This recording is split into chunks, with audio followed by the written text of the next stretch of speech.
ही योजना असंवैधानिक असल्याचा निर्वाळा सुप्रीम कोर्टाने दिला। कोर्टाच्या या निर्णयामुळे केंद्र सरकारला मोठा धक्का बसला आहे। निवडणुकीतील काळ्या पैशाचा वापर रोखण्यासाठी इलेक्टोरल बॉन्ड हा एकमेव मार्ग नसल्याचं सुप्रीम कोर्टाने म्हटले। त्याशिवाय आता निवडणूक रोखे तात्काळ प्रभावाने बंद करण्याचे निर्देशही सुप्रीम कोर्टाने दिलेत। इलेक्टोरल बॉन्ड विरोधात याचिका दाखल करण्यात आली होती। बॉन्डवर नाव नसायचं, त्यामुळे कोणी बॉन्ड घेतले ते कळत नव्हतं।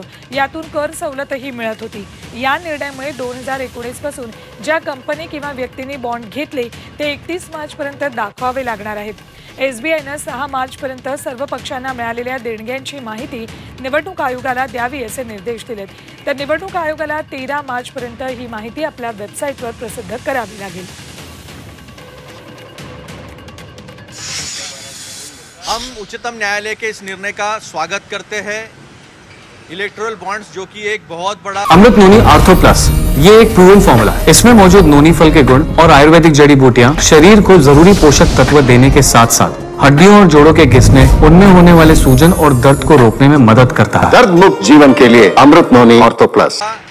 लीगलाइज भ्रष्टाचार था और जो केवल भाजपा को फायदा पहुंचाता था उसे असंवैधानिक करार देना अपेक्षित था। उस प्रकार से निर्णय भी आया है, तो हम उसका स्वागत करते हैं और कांग्रेस की तरफ से मांग करते हैं कि इस भ्रष्टाचार में किसको फायदा हुआ और किस तरह से फायदा किया गया इसकी भी जांच हो।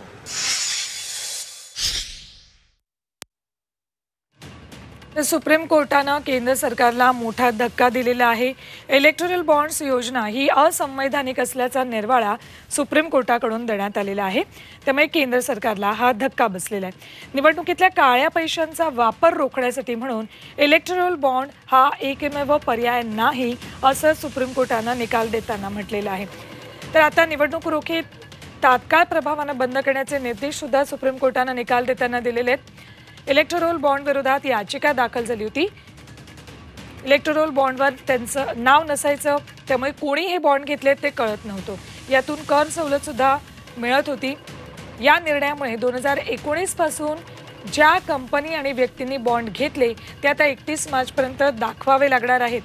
तर दुसरीकडे SBIने 6 मार्च पर्यंत सगळ्या पक्षांना मिळालेल्या देणग्यांची माहिती निवडणूक आयोगाला द्यावी असे निर्देश दिलेत। तर सुप्रीम कोर्टातले वकील सिद्धार्थ शिंदे यांच्याकडून याबाबतचे माहिती जाणून घेतली आमचे प्रतिनिधी रामराजे शिंदे यांनी। ॲडव्होकेट सिद्धार्थ शिंदे जी आपल्या सोबत आहेत, आम्हाला अगोदर याची सुरुवात कशी झाली ते अगोदर सांगा। बघा, 2016-17 मध्ये तत्कालीन फायनान्स मिनिस्टर अरुण जेटलींनी ही स्कीम आणली। याचा उद्देश होता की पॉलिटिक्समधून ब्लॅक मनी काढून टाकायचं। जनतेला अधिकार आहे की कोणीही तो बॉन्ड घेतला आणि पक्षाला दिला, त्याचं फंडिंग केलेलं कुठल्याही कंपनी किंवा इंडिव्हिज्युअलनी, तर ते समजायला पाहिजे। जनतेसमोर ते नाव यायला पाहिजे। ते नाव लपवण्याचं काहीच कारण नाहीये आणि ही जी स्कीम आहे ही असंविधानिक आहे। आता त्याचा अर्थ असा होतो की आत्तापर्यंत जे बॉन्ड्स खरेदी केले गेले आहेत आणि जे पक्षाला दिले गेले आहेत तो विषय नाहीये, पण आता जर तुम्ही नवीन स्कीम तुम्हाला आणायची असली तर तुम्ही अशी स्कीम आणा। ही स्कीम रद्द ठरवली आहे, असंविधानिक ठरवली आहे। इलेक्शन कमिशनला सांगितलंय, SBIला, स्टेट बँक ऑफ इंडिया ह्याची नोडल बँक होती, SBIला सांगितलंय की 6 मार्च पर्यंत तुम्ही ही यादी इलेक्शन कमिशनला द्या आणि इलेक्शन कमिशन त्यांच्या वेबसाईटवर 31 मार्चला ही यादी प्रदर्शित करेल। हे जजमेंट जे ते लँडमार्क जजमेंट असणार आहे। रामराज शिंदे, झी मीडिया, दिल्ली।